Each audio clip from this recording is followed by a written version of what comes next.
Era un intervento già previsto, ma la caduta di alcuni frammenti dal campanile di San Marco a causa del forte vento dei giorni scorsi ha fatto anticipare la ricognizione sul perron de casa con uomini ragno voluta dalla procuratoria, addetti che si arrampicheranno in corda doppia sul campanile di San Marco. La situazione comunque è assolutamente sotto controllo e non desta alcuna preoccupazione.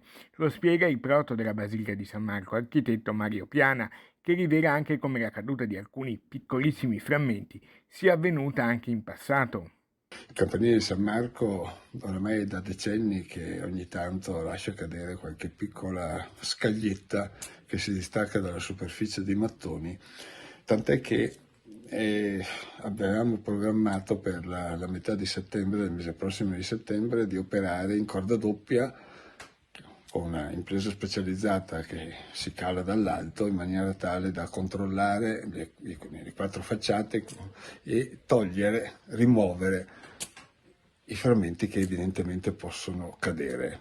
Sono già stati fatti alcuni interventi per la messa in sicurezza e dai primi di settembre saranno visibili anche le barriere che per un altro fronte dovranno servire a proteggere la Basilica di San Marco dall'acqua alta in caso di alta marea, un altro capitolo molto atteso dai veneziani.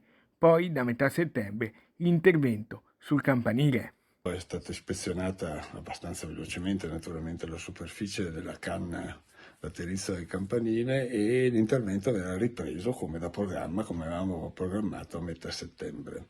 Insomma, più che mai, in queste settimane, la Basilica sarà un cantiere aperto per essere salvaguardata dalle avversità del meteo.